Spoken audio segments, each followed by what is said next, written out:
Good evening, everybody. Let's see if this works. Can you hear me? All right. Good evening, everybody. Okay, I'll turn it up. I'll turn it up later. Okay. Welcome to the second anniversary party of the Treasure Map meeting of Alcoholics Anonymous. We're glad you're here. If you guys could please stand and join us in a moment of silence, followed by the Serenity Prayer.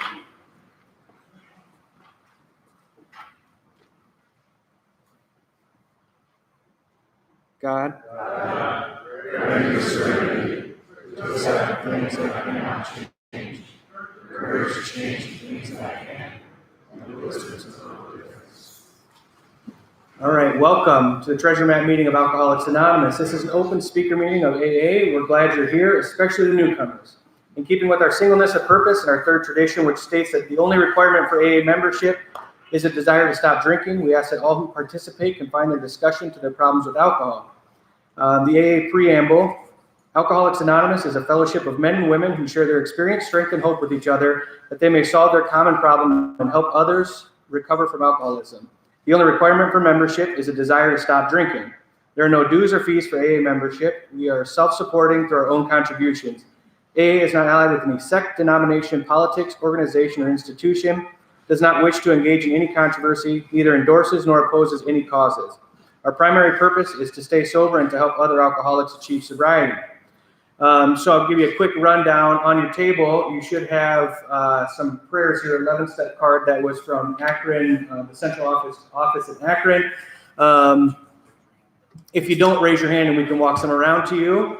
And we've got a couple of speakers tonight, and I'm going to run through this pretty quickly, so bear with me as we do this. And I'm trying to think here. Okay, so now we'll go through the normal stuff. So if you're at the Treasure Map meeting for the first time, would you please stand and introduce yourself?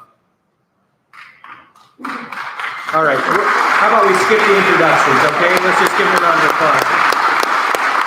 All right. And now I think this is going to be, some of you can stay up. If you're from out of town, please stand and be recognized as well.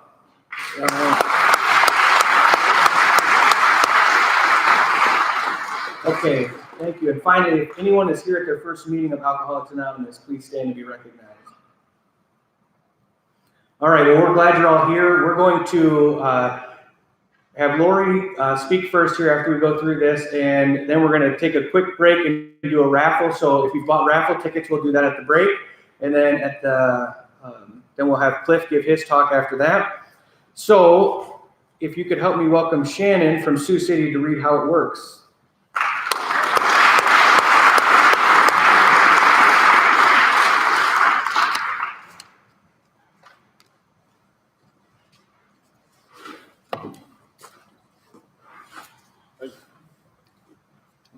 Shannon, alcoholic. Hey, Shannon. So it works. Take out chapter 5 of the big book. Rarely have we seen a person fail who thoroughly follow the path. Those who do not recover are people who cannot or will not completely give themselves to the simple program. Usually men and women who are constitutionally incapable of being honest with themselves. They are such unfortunates. They are not at fault. They seem to have been born that way. They're naturally incapable of grasping and developing a manner of living which demands rigorous honesty. The chances are less than average. There are those too who suffer from grave emotional and mental disorders, but many of them do recover if they have the capacity to be honest. Our story just follows in a general way what we used to be like, what happened, and what we are like now. If you have decided you want what we have and are willing to go to any length to get it, then you are ready to take certain steps. At some of these we balked. We thought we could find an easier, softer way, but we cannot. With all the earnestness at our command, we beg you to be fearless and thorough from the very start. Some of us have tried to hold on to our old ideas, and the result was no till we let go absolutely. Remember that we deal with alcohol, cunning, baffling, powerful. Without help, it is too much for us. But there is one who has all power. That one is God. May we find him now. Half measure avails nothing. We stood at the turning point. We ask his protection and care with complete abandon. Here are the steps we took which were suggested as a program of recovery. 1. We admitted we were powerless over alcohol, that our lives had become unmanageable. 2. Came to believe that power greater than ourselves to restore sanity. 3. Made a decision to turn our will and our lives over the care of God as we understood it. 4, may the searching feel us more inventory of ourselves. 5, admit God to ourselves and to another human being the exact nature of a wrong. 6, we're entirely ready to have God remove all these defects of character. 7, humbly ask Him to remove our shortcomings. 8, may the list of all persons we had harmed became willing to make amends to them all. 9, may direct man to such people wherever possible, except when to do so would injure them or others. 10, continue to take personal inventory when we're all promptly admitted it. 11, sought through prayer and meditation to improve our conscious contact with God as we understood Him, praying only for the knowledge of His will for us and the power to carry that out. 12, having had a spiritual awakening as a result of these steps, we try to carry this message to alcoholics. We practice these principles on all affairs. Many of us exclaimed, "What an order! I can't go through with it." Do not be discouraged. No one among us has been able to maintain anything like perfect adherence to these principles. We're not saints. Point is that we are willing to go along spiritual lines. Principles we set down to guide progress. We claim spiritual progress rather than spiritual perfection. Our description of the alcoholic, the chapter to the agnostic, and a personal mention before and after make clear 3 pertinent ideas. A, that we were alcoholics and could not manage our own lives. B, that probably no human power could have relieved our alcoholism. C, that God could and would if we were taught.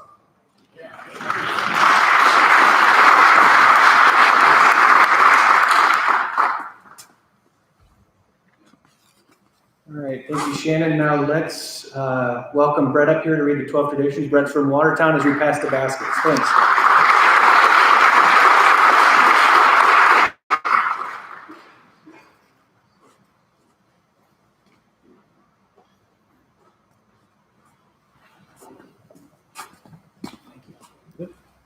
My name is Brett. I'm an alcoholic. Brett. 12 traditions. 1. Our common welfare should come first. Personal recovery depends upon AA unity. 2. For our group purpose, there is but one ultimate authority, a loving God as He may express Himself in our group conscience. Our leaders are but trusted servants. They do not govern. 3. The only requirement for AA membership is a desire to stop drinking. 4. Each group should remain autonomous except for matters affecting other groups as AA as a whole. 5. Each group has one primary purpose, to carry the message to the alcoholic who still suffers. 6. An AA group ought never endorse, finance, or lend the AA name to any related facility or outside enterprise, lest problems of money, property, and prestige divert us from our primary purpose. 7. Every AA group ought to be fully self-supporting, declining outside contributions. 8. Alcoholics Anonymous should remain forever non-professional, but our service centers may employ special workers. 9. AA as such ought never be organized, but we may create service boards or committees directly responsible to those they serve. 10. Alcoholics Anonymous has no opinion on outside issues, hence the AA name ought never be drawn into public controversy. 11. Our public relations policy is based on attraction rather than promotion. We need always maintain personal anonymity at the level of press, radio, and films. 12. Anonymity is the spiritual foundation of all our traditions, ever reminding us to place principles before personalities. Thanks, Brett.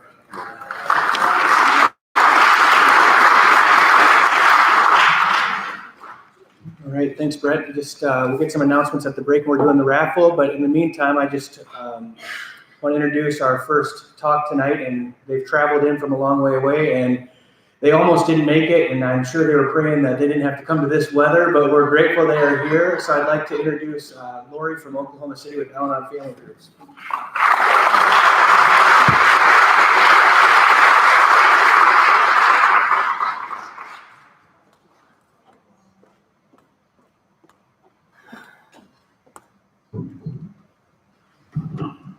Hey y'all, my name is Lori Gooding. I'm a direct member of Al-Anon. My recovery date is July 1st, 2001. My home group is the Start Fresh group. We meet Mondays at 5:30 at a little place called the Western Club in Oklahoma City. How y'all doing? Good. Y'all seen how cute this coat is? Because it's coming off. I was cold until just right then. I think I just broke out into a sweat. Anyway, all right. Thank you, Michael, for asking Clif and I to be here. For all you people that are here going, God, do we have to listen to an Al-Anon talk? Yes, you do. Sorry. I'll try to get this over as quickly as possible. All right. Let's get this over with. I was born And when I was born, I had two older sisters and an older brother waiting on me. My oldest sister is 11 years older than me, and she has drank, smoked, taken something, or done something since I can remember. And she doesn't think she's an alcoholic, and she doesn't think she has a problem. And I don't know that she is or not. I don't think she is, but she gives a good impression of one. And I got a sister that's 10 years older than me, and about 10 years ago, she came into the rooms of AA. And about 7 years after that, she called me, and she was crying, and I answered the phone, and she was crying, and I go, "What's wrong?" And she goes, "I don't think I'm an alcoholic." And I go, "Why are you crying?" And she goes, "Because I really want to be." And I said, "Well, what happened?" And she said, "Well, I've been going to the meetings, and I feel like a fake and a fraud, and I've been back through the steps with my sponsor, and my sponsor says she can't tell me if I'm an alcoholic or not, if I'm not alcoholic." And I said, "Okay, well, tell me why you came to AA in the first place." And she said, "Well, if I'm being honest, I thought my husband would follow me in the rooms." And I said, "Welcome back, Mom." And then I have a brother that is 6 years older than me. And a year ago this past December, he passed away from the disease of alcoholism. He'd been in prison 3 times. He'd been in jail more times than I can count. And every time that he was in jail or prison, it was directly related to drugs and alcohol. And he drank himself to death, and it was a horrible, horrible way to die. I'm just going to tell you, and it is exactly like it was described in the book of Alcoholics Anonymous. My brother was 6'5", and he weighed 135 pounds, and he had no teeth and long stringy hair, and he died a horrible death. And but the last words he said on this earth was that he loved me. And I learned to love my brother for who he was and what he was, and I had not tried to change him or get him to do something different for a lot of years. And I owe that to you guys, because I didn't know how to do that outside of these rooms. I was always trying to get him to be a good example and try to do something, be a good brother, and do what I wanted him to do. And I had learned to love and accept him, and my brother and I got to have some good conversations before he died, and I'm really grateful for that. And then there's me, I'm the baby of the bunch. And I had never drank or done a drug in my whole entire life. I know, I'm just going to let that sink in for y'all. Just going to give you a minute. And I'd love to tell you that I did that because I have this high moral character and values. And there was some of that, but mostly I just seen what happened to my brothers and my sisters, and I don't want to be like them. I was just made a decision at an early age that I thought that if I didn't drink or do drugs, that I wasn't going to be like them, that somehow I was going to do better than them. And what I know about that now is that I was trying to control circumstances and things and a long time ago, way before I ever found Al-Anon. And so I didn't grow up in an alcoholic home. My parents were not alcoholics. And my dad was the hardest working man I'd ever met, and we lived on a 10-acre farm, and we had beef cattle and dairy cattle and a huge garden. And my daddy was a mechanic by trade, and he was an airplane mechanic and worked at Tinker Field Air Force Base.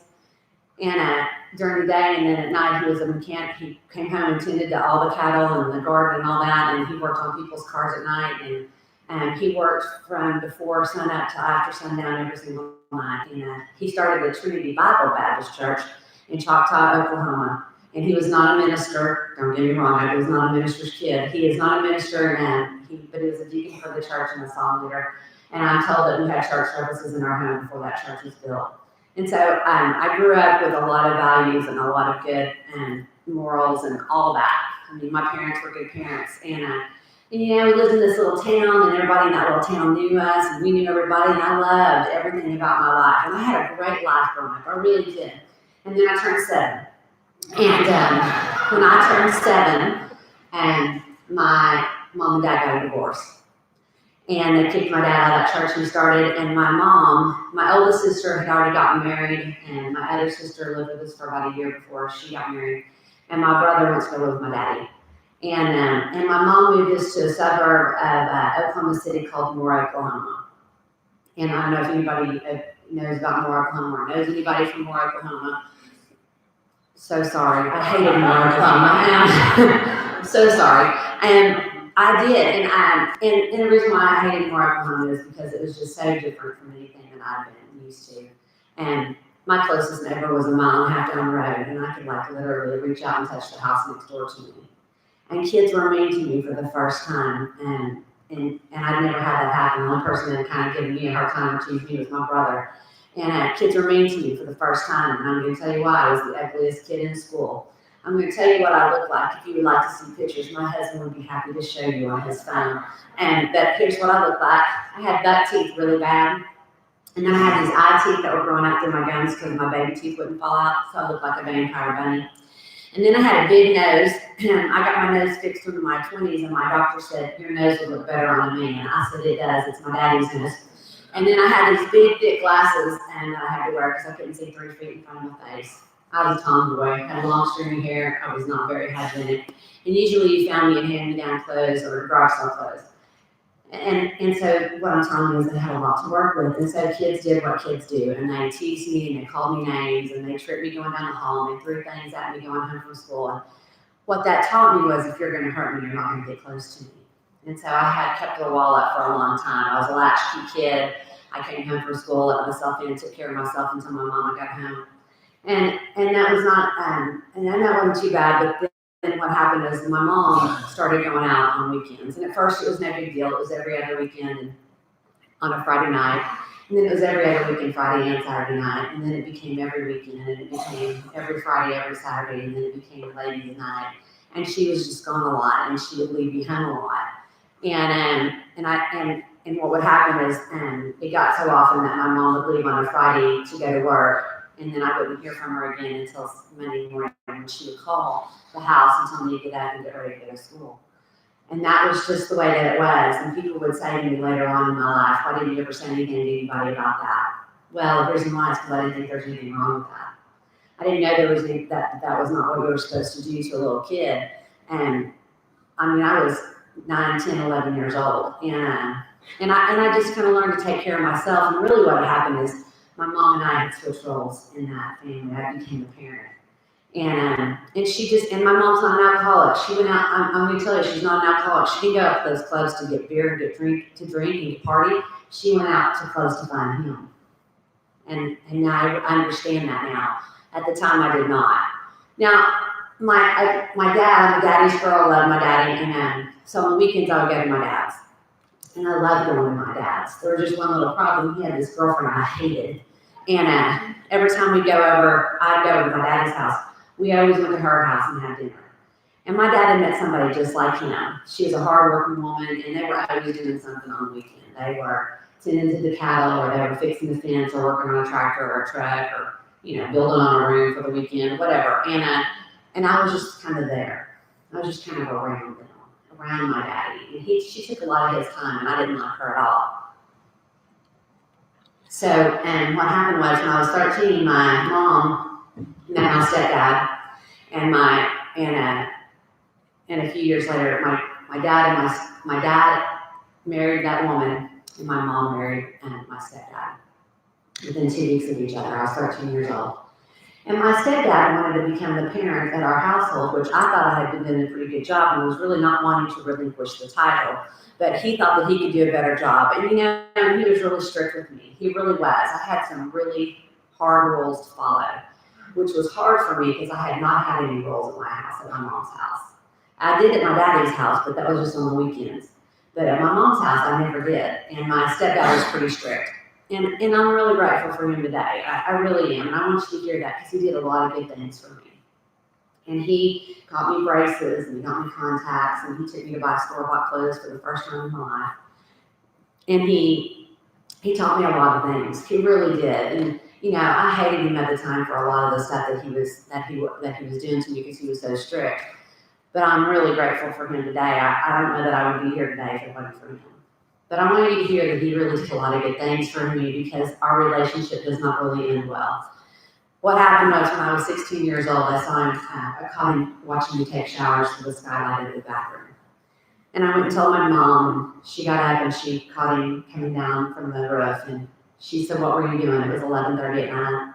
She said, what were you doing on the roof of the house? And he said, I was cleaning the gutters, which makes perfect sense to me. That's when I clean my gutters, is 11:30 at night. As a matter of fact, tomorrow night I'm thinking about 11:30 to be home. I might go clean the gutters. You just never know. But anyway, and I don't know that my mom believed him, or I think she's just too scared to do anything different. That was her security, and I think she was just terrified. And what I can tell you is I was asked to leave that house a few months later, and they kicked me out of that house, and I wanted to go live with my daddy, which was just fine with me because I was my daddy's girl, and all I've ever wanted to do is be around my daddy. And so I moved in with my dad, and there's a problem. We have a kidney disease that runs in our family, and at the time, my dad was dying of this kidney disease. And he was on a dialysis machine 3 times a week. And I did with my dad what I did with those kids. If you're going to hurt me, you're not going to get close to me. And so I just kept really busy. I kept really busy with school. I had a job after school. I had, friends that I would go hang out with, and I just was scared to death that he was going to die, and I just wasn't going to be able to handle that. And for some reason, I thought, if I don't get too close with him, if I don't share too much of my life with him, it's not going to hurt as much when he dies. And I know that sounds ridiculous today, but at the time, it sounded perfectly made sense to me. And again, I'm just trying to control, and I'm trying to control the pain. So I think that if I can keep him at a distance, it's not going to hurt so bad. But what happened was that the week of my high school graduation, the absolute week of my high school graduation, he got a kidney transplant that saved his life. And it changed our relationship instantly.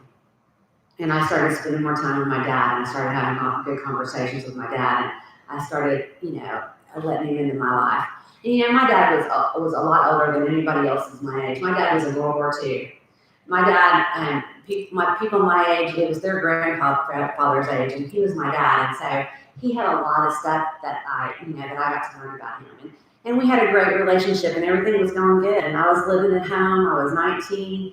I've been living at home, and I had a job right down the street at a bank, and everything was going good. And then I met him, and my daddy hated him. And I met him in September. We got engaged in November, and we got married in March. Did I mention my daddy hated him? Because he hated him. And my daddy tried to talk to me and tell me not to do it. I was too young, and I didn't know, you just don't understand what you're doing. And, I don't know how you guys were at 19, but I knew everything. And I just thought, Daddy, you just don't understand. So I got married to this guy. I instantly knew it was the biggest mistake in my life. And I don't know where I get this from. I got an idea of where I get some of it from, but there's a chapter there's a page in one of our books on the ODAD. I think it's March 2nd or 3rd, I can't remember, March something.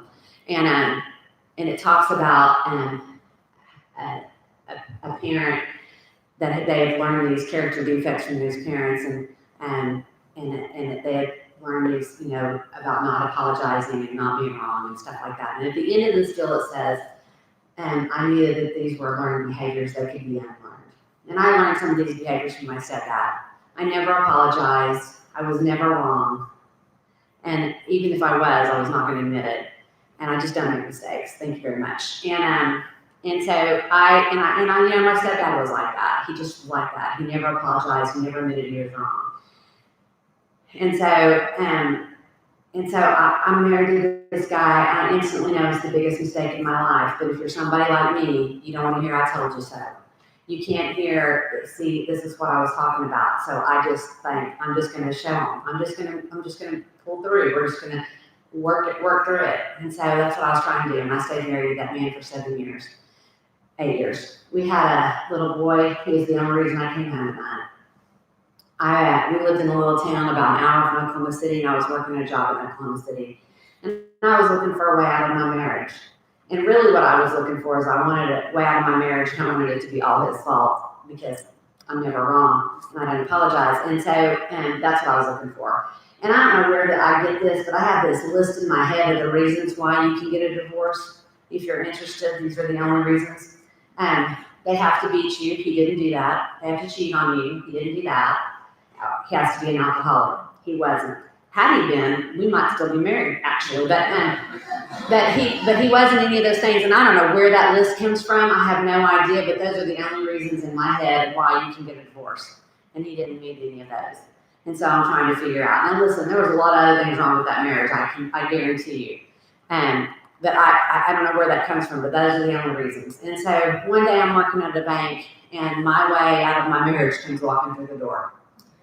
He was the best looking thing I'd ever seen. He was about 5'6", I love short guys. I don't know what it is about short guys. I like short guys. If you're short, I'm going to like you. If you're short and alcoholic, I'm going to love you.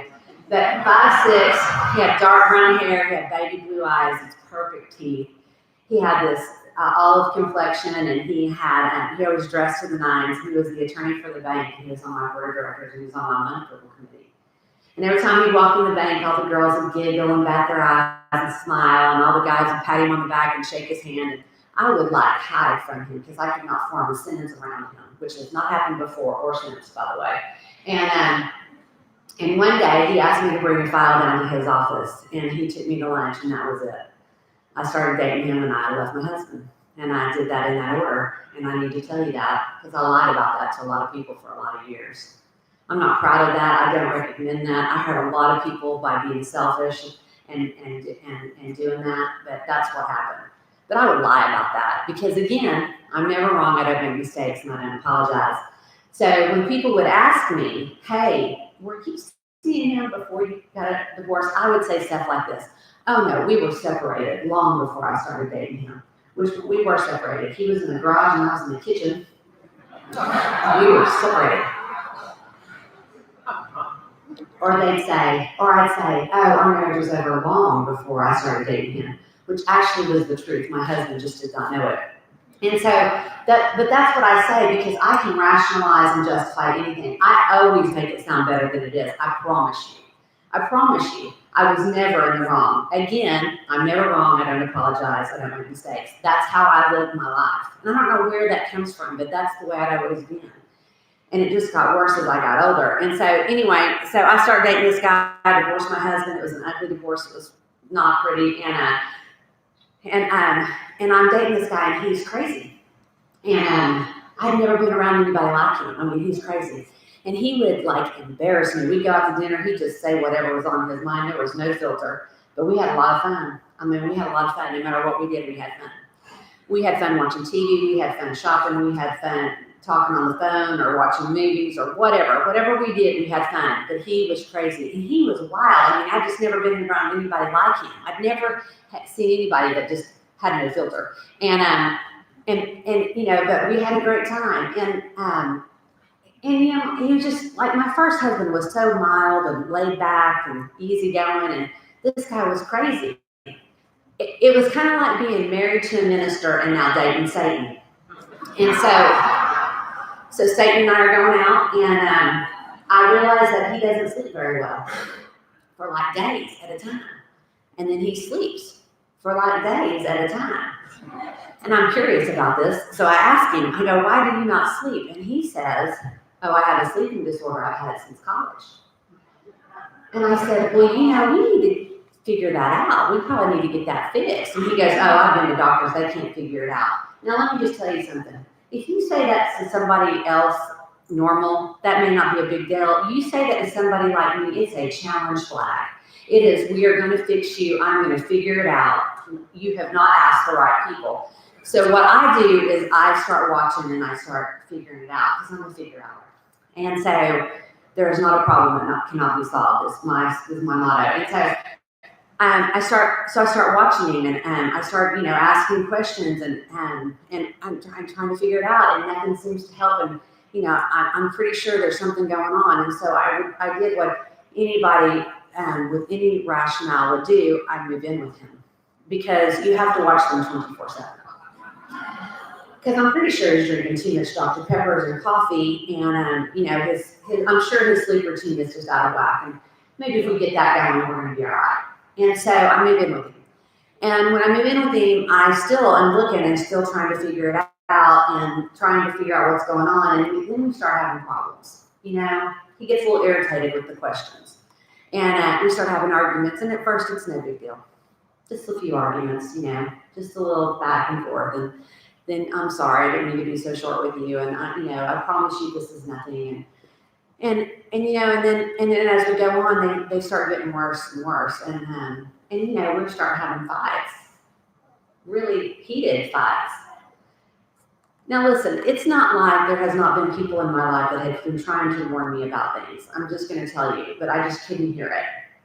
There were people that would call me that knew me and that knew Clif, And they would call me and they'd say, hey, listen, I hear you're dating Clif Gooding, is that right? And I'd say, yeah. I go, do you know him? And they go, oh yeah. And I'd say, well, tell me about him. And they go, well, he's brilliant. He's probably one of the smartest men you'll ever meet. He's a brilliant attorney. Well, I knew that. He did his undergraduate in 3 years, and he graduated top 5 in his law class. I had to work for a C in algebra, but whatever. And then they would say, and, he's really successful. Well, I knew that. He had this huge law firm when I met him. And they'd say, and he's a lot of fun. Well, I knew that. We've had tons of fun. And then they'd say something like this, but he's a liar, he's a cheat, he's arrogant, he's egotistical. You cannot trust him as far as you can throw him, and you need to stay away from him. That's what they said. What I heard was, he needs you.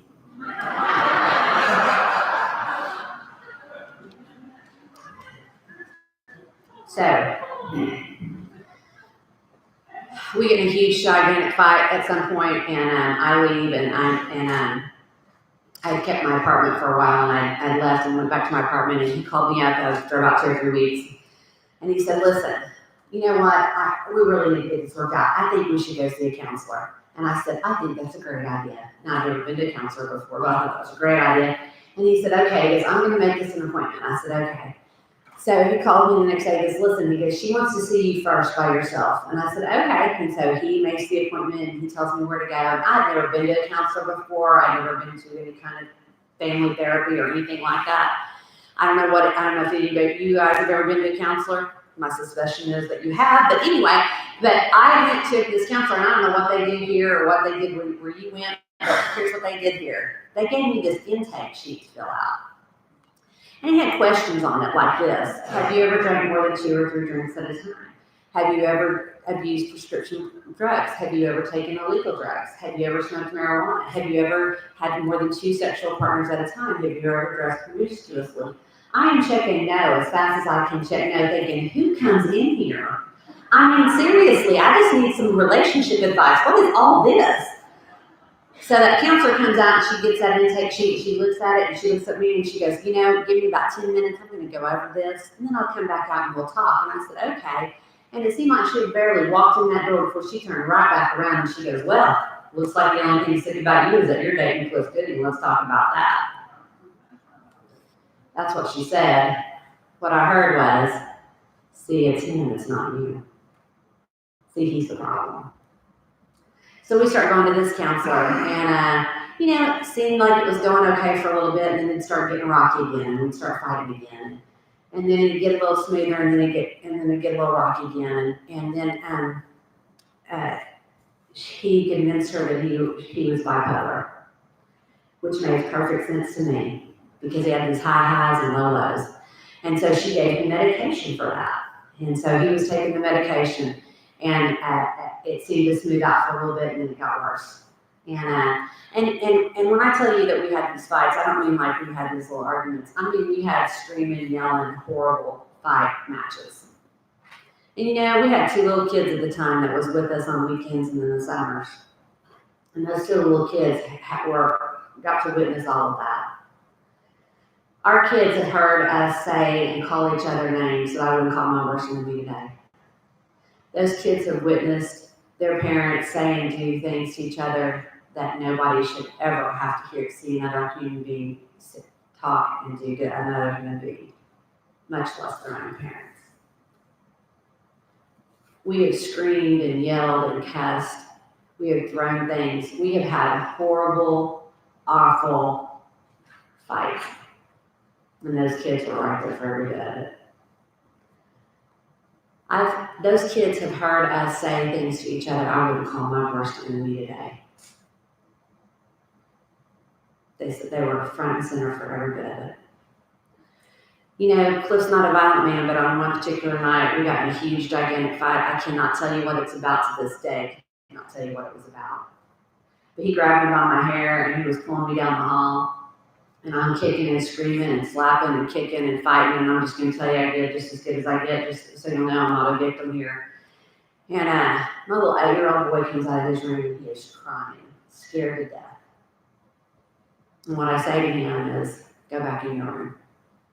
Just go back in your room. That's the kind of parent I am without you. Just go back in your room. And tomorrow we're going to get up and we're going to pretend that none of this ever happened. We're not going to talk about it. We're going to go about our day. And this is never going to be discussed again. Because that's what I do. So anyway, we were, again, fighting and screaming and you know, it was getting bad again. And finally this counselor had enough of us and sent us to another counselor, psychiatrist to this day. I don't know what she was. And she kind of had it figured out within 3 visits. And so we go, and once again, he's been up for 3 days, and once again, we're fighting, and once again, I'm saying, I just can't keep doing this. And she said, look, here's what we're going to do. I'm going to give you these tranquilizers. I want you to give him one at 6. If he's not asleep by 10, give him another one, and then you go on to bed. And I said, okay. And that's what I did. I gave him one at 6, and I gave him another one at 10. And I went to bed, and I got up the next morning, and he's not in bed with me, which at this time is not an uncommon occurrence. A lot of times he's usually passed out on the couch in the living room, or he's in our guest room on the other side of the house.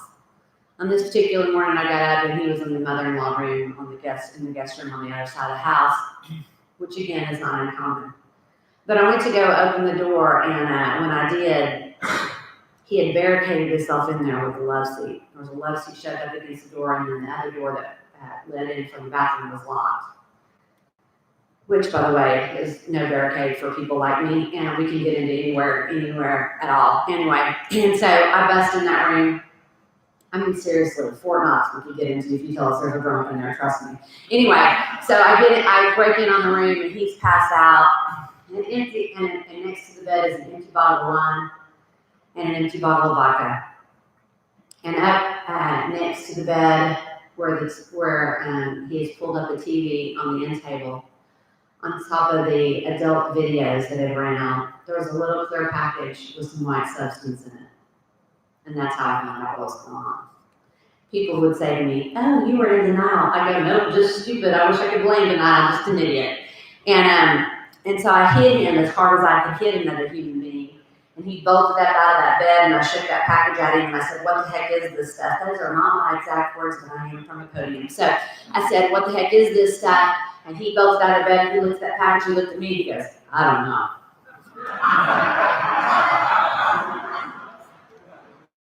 This may surprise you, but another fight ensued. And and he leaves the house, and he comes back a couple hours later, and I said, what are you doing here? He said, I live here. And I said, not today, you don't. And he said, well, what do you want me to do? I go, why don't you go tell Wilma what you've been doing? Now, Wilma is our daughter's mother, my stepdaughter's daughter. And I said, why don't you go tell Wilma what you've been doing? And he said, okay, and he left. And he came back a couple hours later, and I said, what are you doing here? And he said, I live here. And I said, not today. Oh my God, you're still drunk. You don't remember our conversation. He said, no, I went and did what you said. I went and told Wilma. She took me to a meeting, and I'm going to do 90 meetings in 90 days. I had no idea what he was talking about, nor did I care. I said, that's great. You can't stay here. So he left. Now, at this time, Wilma had about 13, 14 years in AA. And I called her. And I wish that I could sit in there and I called her. And I wish that I could tell you that I called her because I knew that she was going to have some answers because she had 14 or 15 years in AA. I called her and checked up on him. And I said, did he tell you what he's been doing? And she said, yes. And I took you to a meeting. We're going to do 90 meetings in 90 days. Still didn't know, still didn't care. And I said, that's great. What do I do? And she said, would you be willing to go to a meeting with me tomorrow? And I said, yes. Now I'm going to tell you why I said yes. I was pretty much out of ideas. I tried everything to get him to act the way that I thought he should act. I've tried everything. I have tried everything. I have looked through pockets. I have looked through cars. I have searched emails. I have listened to phone voicemails. I have searched through drawers and followed him and checked up on him and done everything that I know how to do to get him to do and act the way that he should do and act. I said that one time in a meeting, a girl came up to me and she goes, how did you get his passcodes for his phone and his email? I was like, you may not qualify for this program. It's kind of a rookie move. Anyway.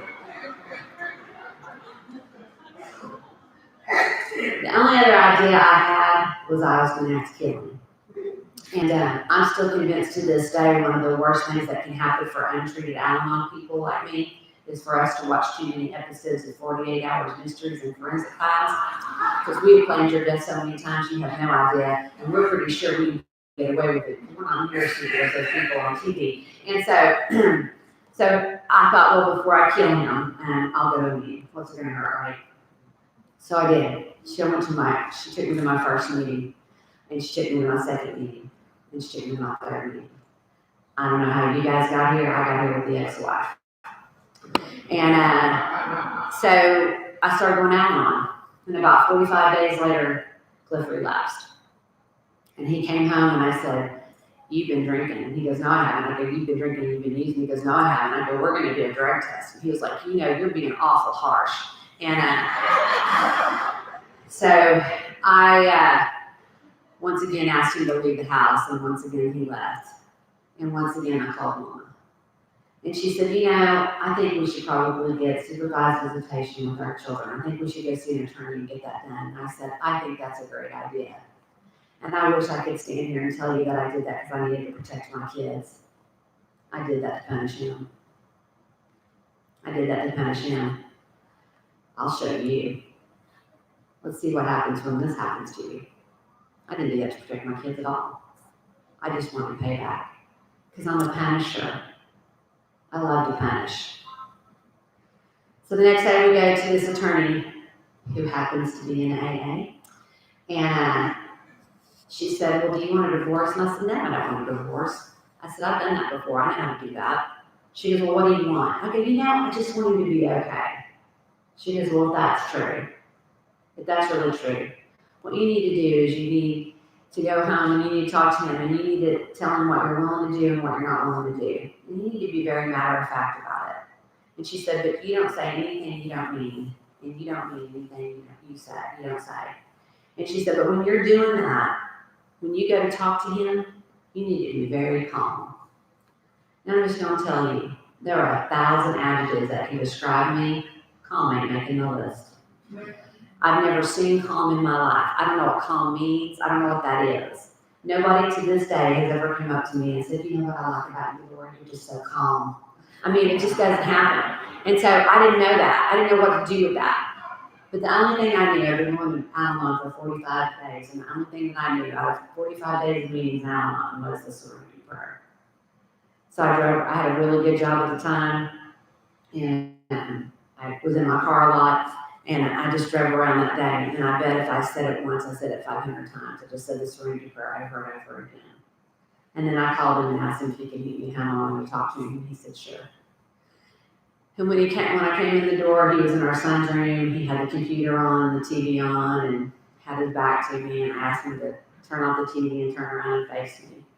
And he did, and I grabbed his hands, and out of my mouth came this: "I know this must be hard, and I know you gotta be scared, and I know you have a problem. And I love you, and I'm willing to do whatever I need to do. If I need to go to counseling or treatment or meetings, whatever I gotta do, I'm willing to do my part. But only if you can do your part. And if you can't do that, I can't stay." And that may not sound like a big deal to you, but I'm going to tell you, it was everything to me. Because up until that moment, I'd never been okay without him. Whether it was him, or the him before him, or the him before him, or the him before him, I always had to have him. That's the only way that I felt good about me, is if somebody else felt good with me. And I was never okay without somebody else. I always had to have their acceptance and their approval. But right then, when I said that, I knew no matter what he said, I was going to be okay. I knew it. I knew it in my heart, in my soul, in my gut. I had never been comfortable in my own skin my whole entire life. But I knew right then, no matter what he said, I was going to be okay. And I thought if he says, "Screw you, I'm going to keep doing what I'm doing," I was going to be all right. But he didn't say that. He said, "You're right. I do have a problem." He also told me that he did not have a sleeping disorder and he wasn't bipolar, which I figured out by then, but it was nice for the verification. And I said, "Well, what are you going to do different?" Because he'd been going to AA meetings. And he said, I'm going to ask the guy to sponsor me tomorrow that's going to hold me accountable. I'm going to do whatever he says. And I said, okay. And the next day he got up and he asked that man to sponsor him. He's been sober ever since. But that left me with me. And when the obsession in my life starts getting healthier and I'm just going to meetings, I get sicker. And I'm watching and I'm waiting because nothing's changed. I'm just going to Alamo meetings and nothing's changed and I'm waiting and I'm watching. And by God, I'm going to catch him because he's going to realize I'm going to catch him and I'm going to punish him because that's what I do. And I'm watching and waiting. By God, you're going to realize, I'm waiting for you to drink, he's going to drink. And I'm doing stuff like, where are you going? What are you doing? Have you been meeting today? Have you called your sponsor? What did you do today? Where are you going to be? When are you going to be? Not tonight. I'm watching and waiting. And I'm going to meetings and I am sharing about this in the meetings. And, they're real patient with you for a while. And then finally somebody said to me, do you have a sponsor? And I was like, no, that's probably an idea. We should probably get one of those. And so there was a lady that I'd been going to meetings with that I loved. And every time that she shared, it was just like she was talking to me. You get those people in those meetings and everything just clicks. And so, and she was so sweet. She was always so nice and she was eloquent and I loved her. One day she walked out of a meeting and I ran after her and I said, I need a sponsor. And I said, I just want to know if you can sponsor me. And she said, sure, here's my number, call me tonight. And so I did. I got home that night and I called her. And she said, why do you think you need alcohol? So I told her everything he had ever done.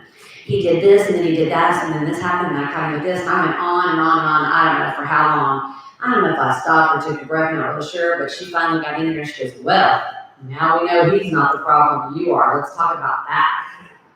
She seems so nice in those meetings. And I'm going to tell you that it's exactly what I needed to hear at exactly the point that I needed to hear it because that was when I realized, oh my God, I am powerless over alcohol and my life is unmanageable by me. It had absolutely nothing to do with him. Had nothing to do with him. He was getting better. He was going to meetings. He was working the steps. He had a sponsor. He was doing good. I was still the crazy, sick one. Had nothing to do with him. So she started taking me through these steps. Thank God for sponsorship. So we did step one and we recognized my powerlessness and my unmanageability. And then we got to step two. And, I didn't really understand that whole insanity thing. I really didn't. I knew there was a God, that was no problem, I didn't have a problem with that, but this insanity thing, I thought he was insane, but I thought I was perfectly fine. And she said, okay, have you ever heard the definition of insanity? And I said, no. And she said, it's doing the same thing over and over, expecting different results. Have you ever done anything like that? Oh my God, just every day of my life. Every time that I tried any of that stuff that I was talking about before, every time that I got an email or looked for a deal or searched a car or followed him or whatever or tried to talk to him, every single time I thought, this is the day he's going to hear it. This time it's going to work. Maybe this time this time he's going to finally see what I'm trying to tell him. This is the time. Every single time I said that. Every single time I thought, this is the time. This is the time it's going to be different. Every single time. For hundreds and hundreds of times. So yeah, insanity. We got to step 3 and she said, okay, I know that you said you believe in God. Do you trust God? And I go, of course I do. She goes, no, really, do you trust God? And I go, yes. She goes, no, you don't. I go, what do you mean? And she goes, you don't trust God. I go, of course I do. She goes, of course you don't. And I was thinking, how dare she? I grew up in church. And I was like, of course I do. She goes, really? When's the last time you gave anything over to God and you didn't try to take care of it, control it, fix it yourself? Yeah, I got nothing. Nothing. Nothing was coming to mind. The only thing that I could think of is when my son was born, when he was 3 days old, he had to have open heart surgery. Gave that to God. If I was a surgeon, probably not. I've been trying, she's explained to me, you've been trying to do God's job your whole life. You don't trust God. And she was right. So we had to practice trusting God. We had to just start giving little things over a time just to see. And that's really hard because I've never done that before and let go of it. completely. So she started me on step 4. So I got my step 4 done. I called her and I said, got step 4 done. She goes, great. You're going to do your 5th step with me Saturday. Be at my house 10 o'clock. I said, okay. At the time we were doing this, we were remodeling our kids' rooms. And the only thing left to do in our daughter's room was to get her bedding and drapes. It's the only thing left to do. And I think it was fall break and or spring break. I'm not really sure. I was home and I was at work and Clif was home. It was on Friday and he called me and he said, guess what we did today? And I said, what? He goes, we went and got Rachel's bedding. And I thought to myself, how dare you? How dare you do that without my input or my permission or something, how dare you? I didn't say that because I had a sponsor. I just said, okay. And I hung up the phone. And I got home that night and I said, well, let's see what you got. And they took it out and they showed me and I looked at it. I go, you know what? This color doesn't even match our room. And I said, this material is so that she's going to tear it up in no time. And you spent way too much money on this. He just tried to do a decent, nice, kind thing, and I just ripped you to shreds. And the next morning I got up, and I took that stuff, and I threw it in the trunk of my car, and I went to go do my 5th step. This does not end well. So I get to her house, and we start the 5th step, and we hadn't gotten far along, and she said, hey, I need to go get something to drink. I'll be right back. I said, okay. And she came back, and she said, now listen, before we finish on this 5th step or get any further on this 5th step, is there anything that has happened that you might have left off or that has happened since you've done your 4th step that you want to talk about? And I thought, oh my God, he called her. And I said, yes. And she said, what? And so I told her about the bedding. And she said, you know what you did when you did that? I said, yes, once again, I had to be right, and I had to have my way, and I had to be in charge, and I was controlling. And she said, no, that's not what you did. She said, when you told her that color didn't match her room, you told her her opinion did not matter. And when you told her that material was too thin, she'd tear it up in no time, you let her know that no matter what decision she made for the rest of her life, you would always know better.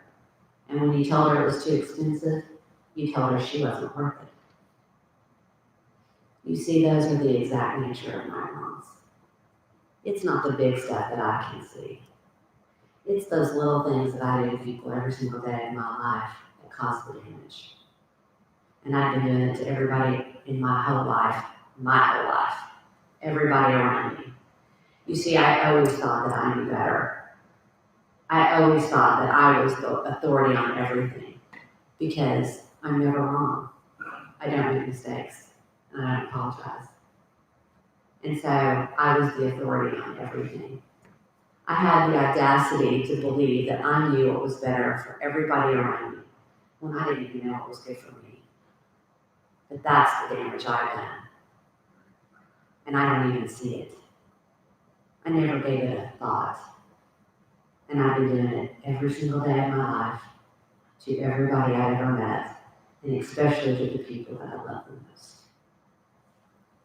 We went back to my 5th step, and she helped me identify the exact nature of my wrongs.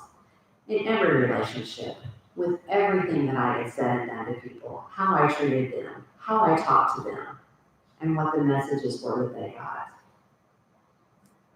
When I got done with that, I was both horrified and humiliated and also ecstatic. Because she said, you don't have to be this person anymore. You had to do what you had to do to survive, but you don't have to do that anymore. We've got some new tools and we've got some new ways to do things.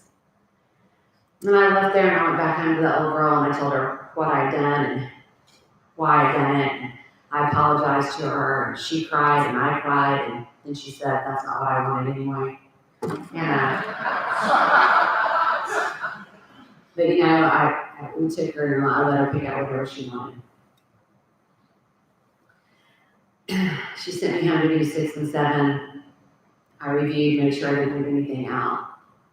And I was entirely ready, I will just tell you. That was not a problem for me. I was entirely ready. I did not want to be that person anymore. I did not want to hurt the people that I love the most. I did not want to continue that damage anymore. I was entirely ready. That was not a problem for me. I was entirely ready.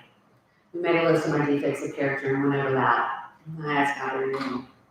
And I made my 8-step list and we went over that and she started me about my moons. When I divorced my husband, he was not happy, and he was going to do whatever he could to make me pay. And he told me that if I left, that he was going to do whatever he could to make me pay, and he did. He got custody of our 5-year-old boy. And I thought that was the worst thing that could ever happen. I was very upset. And it was the hardest thing that had ever happened to me at the time. And we had gone to court several times, and we were always arguing about something, and I was always on his case about something. But by doing that fourth and fifth step, what I realized is that little boy was in a very safe place. He had a good daddy, and he was in a small town, and he had a good school, and he had good friends. And his dad loved him, and he loved his dad, and he was in a safe place. And that boy had seen enough wars on the weekends and the summers. I can't imagine what would have happened had he been with me full time. See, God knew exactly what he was doing, and he kept that little boy safe. But I couldn't see it at the time. So one day, I don't remember, I was picking up or dropping off, I'm not really sure which, and I said, hey, I need to talk to you. And my ex-husband got out of his car and he said, okay. And I'm sure he was thinking, oh God, what now? And I said, listen, I just need to tell you, I want to thank you for doing such a good job raising Colby. He's a good kid and you've done a great job, and I want you to know how much I appreciate it. And he just turned white. And I was pretty sure he was going to pass out right there in the parking lot, so I left. And about 5 minutes down the road, he called me. And he said, I can't tell you what it means to me that you said that. You see, I didn't think I'd done a very good job. I sure as heck didn't think that you did. And I really appreciate you saying that to me. And somehow after that, he got better. And when I got kicked out of that house, I did not talk to my mama for 3 years at all. And I hadn't talked to her much since then. And my sponsor started making me email her every week. And so I was doing that. And then she started having me call her every week. And I was doing that.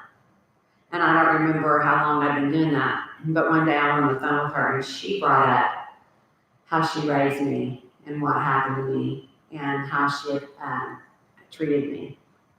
And out of my mouth came, Mom, you need to learn to forgive her. Because she said she cried herself to sleep so many nights about that. And I just said, Mom, you need to learn to forgive yourself. Because I forgave you a long time ago.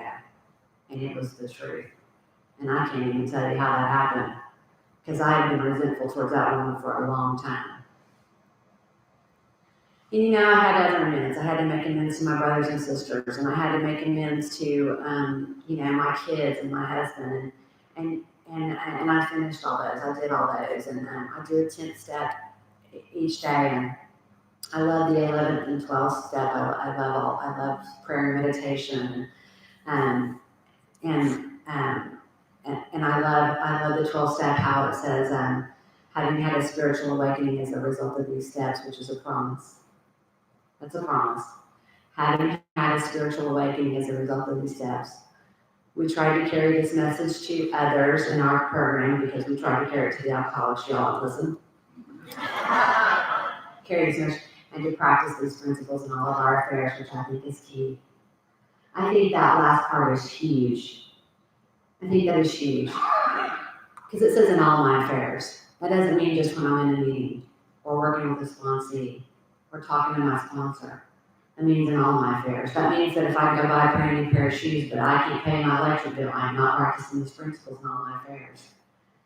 It means if I go to the doctor and he says, hey, you need to watch what you're eating, and stop smoking and stop doing this and stop doing that. And every time that I sit down, I'd be like, I'm going to the electric chair.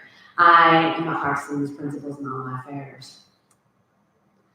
That means that if I can be really kind and sweet and gentle to everybody in these rooms, but I go home and I treat my family like crap, or I talk down to my employees, I am not practicing these principles in all my affairs. It's in all of my affairs, and I don't get to pick and choose today because that's deadly for me. I have to practice these principles in all of my affairs. I have to be the same in these rooms and outside of these rooms. It is key. My dad died a month before I got in this program. And I'm so grateful because we did not have any unfinished business.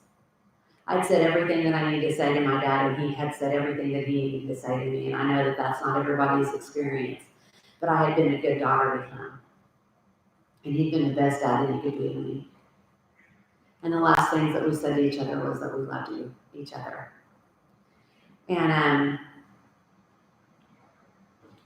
he had been gone about 5 years, and at the time, every Wednesday night, I was having dinner. Me and my son were having dinner at my dad and my stepmom's house every Wednesday night. And after my dad died, my stepmom said, "Hey, are you still going to come over for Wednesday night dinner?" And I said, "Of course I am," because she had really become the mother that I always wanted. She and I became extremely close. I said, "Well, of course I am." And she said, "Oh, I'm so glad, because I was afraid that you weren't." I'm thinking, it's a free home cooked meal. And so I continued doing that. Colby and I continued doing that. And my brothers and sisters were coming over. And about 5 years after my dad died, my stepmom met this man. And my stepmom is about 5'10", 5'11". She's got silver, white, gray hair. She kind of looks like the former women's Tennessee basketball coach, Pat Summitt. If you know what Pat Summitt looks like, or look her up, that's my stepmom. Seriously, she was a lot like that. And she's tough overall, and she's real tall. And she had met this man, and his name was Herschel. And she said, "Listen, Herschel's going to come over Wednesday night for dinner. I want you to meet him." And I said, "Okay." She said, "But listen, I need to tell you something." I said, "What?" She said, "He's only about 5'6". I go, "Mom, you may not have noticed, but I'm okay with that." And so I did. Next Wednesday, I met Herschel. He was the sweetest man. He's 5'6", dark hair, baby blue eyes, olive skin. I love him. Not alcoholic, but I love him. And a few months after that, I took my stepmom to New York. She'd always wanted to go to New York. And so I took her to New York, and we had a great time. We were walking around the streets, and I said, "I never thought you'd get married again, but I could see you marrying Herschel." And she goes, "I could too." And sure enough, a few months after that, she called me. And she said, "Hey, I need to talk to you about something." I said, "You're getting married, aren't you?" And she said, "Not if you're not ready." She said, "I know how much your daddy meant to you, and if this is too much or too soon, I can wait." I know, isn't that sweet? I said, "Mom, I'll never give you that much power again." I said, "My daddy would have loved Herschel, and he would want you to be happy, and he wouldn't want you to be alone." And I think that's right. And they got married. And about 5 years after they got married, I got a call, and my stepmom was in the hospital, and she's never been sick a day in her life. And so I said, "What's going on?" They go, "I know she can't breathe. You need to get to the hospital." I go, "Okay." So I get down there, and I said, "What's going on?" She goes, "I don't know. I'm just having trouble breathing." And she said, it's just been tough for me to breathe. And she was in the hospital for like 10 days. And what happened was she got an organized pneumonia in her lungs. And I'd never even heard of that, but anyway, she did. And she was in there for like 10 days, and then they let her out. And then she kept having trouble with it. And then some other things kept coming up. But anyway, she just kept going in and out of the hospital. And she was home at Thanksgiving, riding her horse across the back pasture. And then she went back in December. And then at Christmas time, she was home, and then she went back in January. And I went to go see her in January, and it was on a Monday.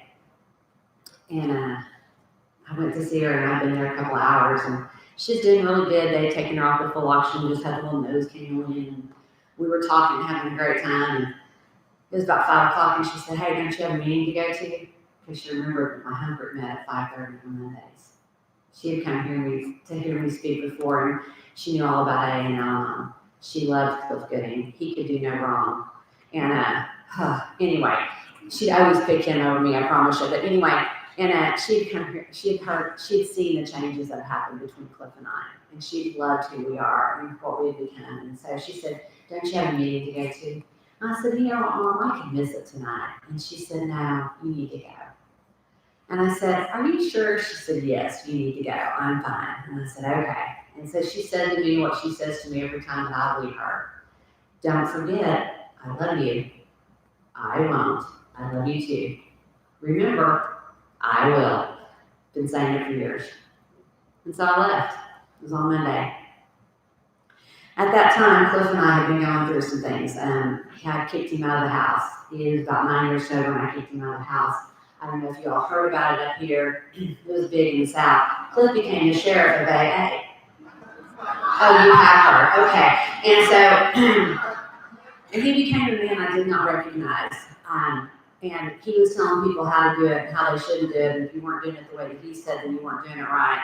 And he became somebody I didn't recognize. He didn't cheat on me. He didn't drink. He didn't do any of that stuff. He just became the sheriff of AA. And I told him, I said, we're going to have a sober house. And that's in all areas of our lives, spiritually, mentally, physically. And you're not spiritually fit right now, and you're not mentally fit right now, and you're going to have to go. And so at 9 years of sobriety, I kicked him out of the house. And that's tough. That's tough. And I know a lot of people would do that, but that's just what I had to do, because I'm going to tell you, my boundaries are different today, and my principles are different today. And so he was out, and he'd been out for a couple of months at this time.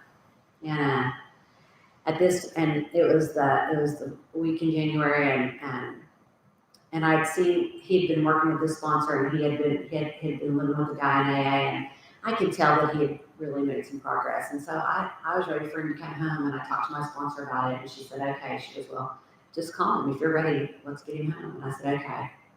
So it was on a Friday, and I called him, and I said, hey, I think I'm ready for you to come home this weekend. And he said, can I come now? And I said, yes. And he said, okay. And he packed up, and he came home that night. It was Friday night.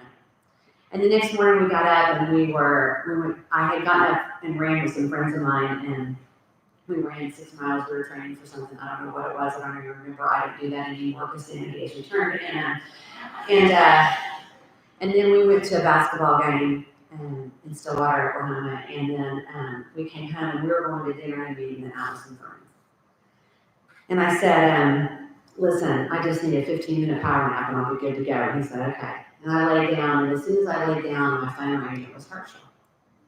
And I picked up the phone. I said, hey, Herschel. He said, hey, sis, your mom is gone. And I wasn't expecting that. And Clif took me up to the hospital to say goodbye. And there was members of AA and on at the door waiting on me. And that night, you guys showed up, and you were at our house, and our house was full of AA and on members. And the next day, I went out to Herschel's and my mom's house, and it was just Herschel and I. And we were waiting on my sisters and brothers to get there so we could make arrangements. And my stepmom had insisted on sleeping in her bed at the top of the stairs. And every night that she would go, she literally could barely get up the stairs. And by the time that she would get up the stairs, she literally would collapse in bed and could not breathe anymore. And so Herschel had bought a chairlift for her. And it had gotten installed the day before she went to the hospital. And I don't know why I asked this question, because it is not something I would normally ask. But I asked him, I said, Herschel, how much did you pay for that chairlift? And he said, I don't know, $2,700. And I said, and she got to use it one time. And without skipping a beat, he looked straight at me and he said, it was worth it. And that taught me this. No matter what I've done in my life, no matter what pain I've been through or what I've caused other people, if it got me to you, it was worth it. You see, I would not change one thing if it was going to cost me being here. Everything that I have in my life today is a direct result of the God of my understanding that I have today in this program. My God has given me everything. I have a life beyond my dreams. I really do. I have a great husband, and I have a great marriage, and it's not perfect. We have a lot of things that still happen in our lives, but I'm going to tell you, I wouldn't trade it for anything. That was a bad year. My mom died in January and February. We had a horrible murder-suicide.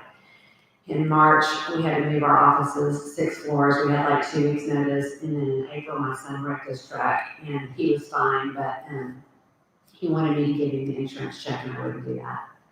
And he got mad at me, and he wouldn't talk to me. By the way, when he was 18, he moved in with me, so be careful what you ask for. But he had moved out. By this time, he was 19, he had moved out, and he wanted me to give him this insurance check. And I said, no, we help pay for the truck, we pay for the insurance. You can spend this much on the vehicle, but you're not getting a check. And he got mad and left, and he wouldn't talk to me. And I was texting him, and he wouldn't text me back, and I was calling him, and he wouldn't call me back, and I'm blowing up his phone. I mean, like I've never been in an Al-Anon meeting. By God, I paid for this phone, I'll turn it off, you don't call me back, Buster. And so finally I called my sponsor, because at some point you have to do something. And so I called my sponsor, and she said, okay, here's what we're going to do. I've always followed her direction, and she's always had great advice. So I thought, okay. And I said, what? And she goes, leave him alone. And I thought that was a horrible idea. And I said, I'm sorry, what? And she said, leave him alone. I go, did you understand that it's Kobe, my son? And she's like, yeah, I heard the whole thing, leave him alone. I was like, okay. So I kept calling or texting, and I didn't. And I didn't hear from him. And 3 months went by, and I had not heard from him. So my sponsor, I'm calling her on my call, and she goes, have you heard from Kobe yet? And I said, no. And she said, okay, here's what you can do. You get to go get a card, and it can say, I love you and I miss you, Mom. That's it. It doesn't get to say, I would really like to see your face, or I miss hearing your voice. She said, none of that, because she knows me. And I said, okay. And so I went and got a card, signed it, love you and I miss you, Mom. At the time, my sponsee had a best friend whose husband worked with my son. It was Monday night, we were at our home group, and I gave her the card. I said, could you get this to Colby? And she said, sure. So the next day, about 10 o'clock, I was at the office, and Colby starts blowing up my phone. Hey, Mom, I really missed you. I really miss Clif. I'm so sorry. I was just really mad, and I love you. And you think we could get together for dinner this week? And I was so thrilled.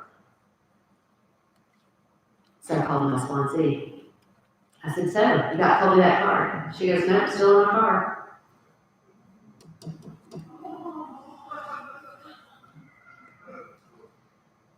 God always shows up, and sometimes he shows out. I'm supposed to follow direction and get out of the way. And why, for the life of me, I still sometimes forget that is beyond me, because he is always, always taking care of me. My son, 3 years ago, he joined the Army and he didn't tell me. And I don't mean he went to the recruiter's office and then called me and said, hey, guess what, Mom? I mean, he was in boot camp. And I was calling him, and his phone was going straight to voicemail, which was really not normal, and it did it for a few days, so I was trying to figure out what's going on, and I happened to find something on Facebook to this group that he belonged to where he said that he joined the Army. And I might have been doing a little investigating, just saying, but I came across it, and that's all that needs to be said. And so I called his dad, and my son was 26 at the time. I had not talked to his dad since he was 18, and I called his dad and I said, did Kobe join the Army? And he goes, yeah. I said, he didn't tell me. He said, Lori, I swear to you, I told him to tell you. I told him to call you and tell you. I told him to leave you, and he swore that he would. I go, he did not tell me. And for 2 days, I walked around going, I cannot believe he did not tell me he joined the Army. Who does not tell their mom they're joining the Army? How could he not tell his mom he joined the Army? Why would he not tell mom they joined the Army? He joined the Army and didn't even tell me he's in the Army. I mean, I am just nuts for 2 days. And then it was just like God hit me on the head and said, of course he didn't tell you. Why would he tell you? You've never approved of anything that he's ever decided in his whole life. Now I just need you to know something. I've made amends to him. And we've really had a pretty good relationship. We've really been doing pretty good. But obviously there needed to be a deeper amends that I had no clue about. I got a letter from him a few days after that said, surprise, Mom, I joined the Army. And it was the saddest and sweetest letter I've ever written. It said stuff like this. Mom, I'm so sorry I didn't tell you, but I didn't want our last talk to be a fight. And I just didn't want to disappoint you one last time. And I wanted you to know that I really did this because I thought it was the best thing for me. And I hope you understand. But if you're disappointed in me, I understand, because sometimes I'm disappointed in myself. And if you hate me, it's okay, because sometimes I hate myself. And I love you. But if you never want to speak to me again because of this, I understand. And I just realized how much I've affected that child. because I have always let him know what he should do and when he should do it. If he made a decision I didn't agree with, I'd let him know. I've been running that boy's life his whole life, and I couldn't let go. And he was affected by that. And I don't think I realized until that happened. I wrote him a letter back and I told him how much I took responsibility for the fact that I was not a safe person for him to tell that he had joined the Army. And that I was proud of him and that I loved him. And that I was so sorry that I had caused the damage that I had caused and that I was wrong. And that I was so proud of him and I'm glad that he made this decision on his own. And if there was anything that I could do to help him and to make this right, to please let me know. He called that Saturday, and I said, did you get my letter? And he said, yeah. And I said, is there anything else you need? And he said, no, Mom, I think we're all good. And unfortunately, he didn't get to stay in the Army because of that open heart surgery. And I told him, I said, you know, son, I don't know why you didn't get to stay in. I know you're disappointed, and I'm sorry that it didn't happen. And maybe this is just the only way that God could get through to me. I don't know. I don't know. But I know that God's got a path for you, and I know you're going to be okay. And you know, he and I have a good relationship today, probably the best it's ever been. A year ago, this past October, he was in a horrible motorcycle wreck. Horrible motorcycle wreck. He hit an 18-wheeler pulled out in front of him, and he hit it. And I got the call, 7 o'clock on a Monday morning. I'd missed the first 2 calls because we'd gotten in late the night before from a conference. And his dad finally had called, and I said, what's happened? And he said, Kobe's been in a motorcycle wreck. And I said, is he okay? And he said, I don't know. And he said, I'm an hour and a half away. He said, how far away do you live from the hospital? And I said, about 15 minutes. He said, so, he goes, when can you be there? And I said, 10. And I got to the hospital, and I came in, and his eyes were black and swollen shut. He had a traumatic brain injury, a huge cut above his left eye. He had some abrasions on the lining of his brain and had swelling and bleeding in the brain. And when I came in the door and I saw him, I asked him to wiggle his toes and fingers for me, and he did. And I said, okay, Mom's here. And he said, okay. And I started to cry softly. And he said, Mom, it's okay. It's okay. And that night I was feeding him because he couldn't see to eat. And I was feeding tomato soup. We were on the 3rd spoonful, and it was great. It was just like he was my baby again. I loved it. He hated it. But anyway, I was on my 3rd spoonful, and he grabbed my hand and he kissed my hand. And he said, Mom, I'm so proud of you. You didn't freak out or anything. What he meant by that is that I didn't say, see, I told you this is why you shouldn't buy a motorcycle. See, I knew this was going to happen. See, I told you. I did not. This is what I've been afraid of the whole time. Why didn't you listen to me? I never said that. I've never had to say that to this day. But he and I have a good relationship today. And I got that from you guys. We have a daughter who's been drinking and using since she was 16 years old. She had a beautiful baby daughter 5 years ago, and she got sober for a year, and she's been back out. And she's having a hard time, and I think it's getting ready to come down around her again, and I'm going to ask you to pray for her, because that little girl is just like her daddy, and I love her just like her daddy. But she's having a tough go at it right now. Her name's Rachel. There's a couple back home that was Jack and Hody Mitchell. When Jack died, he had 42 years of sobriety, and Hody died with 36 years. They're an American Indian couple. And Hody learned this prayer when she went to a Native American AA conference in Arizona. And she brought it back and she taught it to a lot of us. They were a great example of how couples should be in AA and Al-Anon. She was also a member of Al-Anon, along with being a sober member of AA. And there's a few of us that still know this prayer, and I always close with it, and it goes like this. I've been told the reason we join hands is to remind us of the truth that we are no longer alone. Our prayers for the still suffering alcoholics in these rooms and on the streets. Hold on to the person's hand next to you like your life depends on it, because someday it may. Thank you for holding my hand and allowing me to hold yours.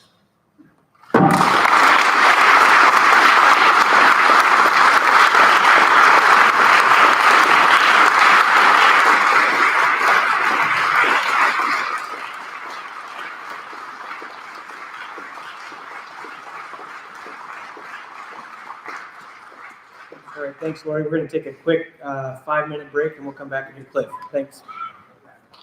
We'll do that afterwards.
All right, we're going to be back in about 2 minutes. Thanks. Look,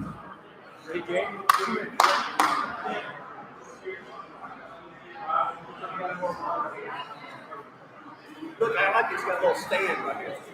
Not bad, right? We normally put our little microphone in there, so we webcast it. Yeah, are y'all doing that tonight? Yeah. that's good. I asked Michael today, are you concerned about time? You mean to rush it in? He said, just do your thing. Oh, yeah, keep it going. I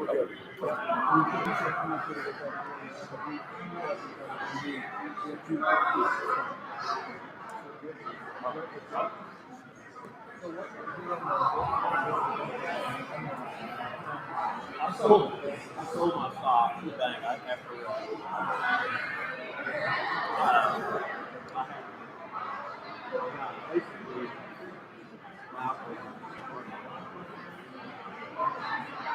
they came to me and said, hey, we got a lot of stock. So I sold them.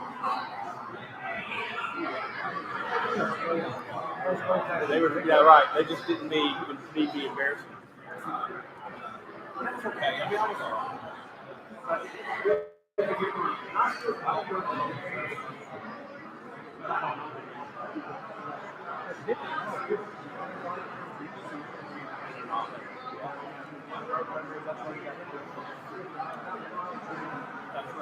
That's exactly right. But I enjoyed it. It was a lot of fun.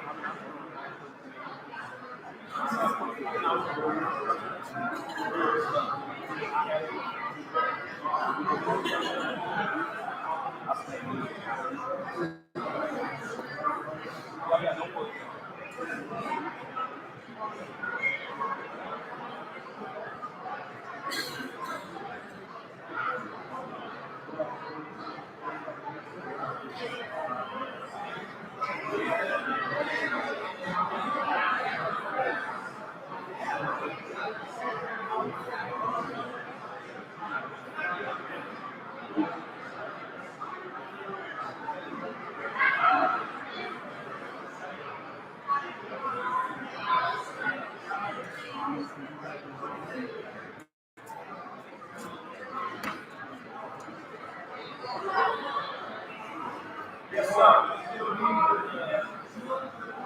Yeah, I do a tradition meeting on Monday nights. Can everyone take a seat? We're about to begin.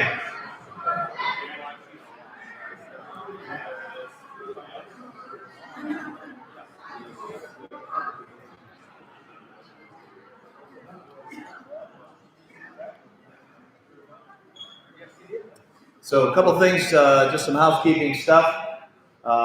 We are going to do the raffle directly after we say the Lord's Prayer and we close the meeting after Clif's talk. I want to thank you all for being here.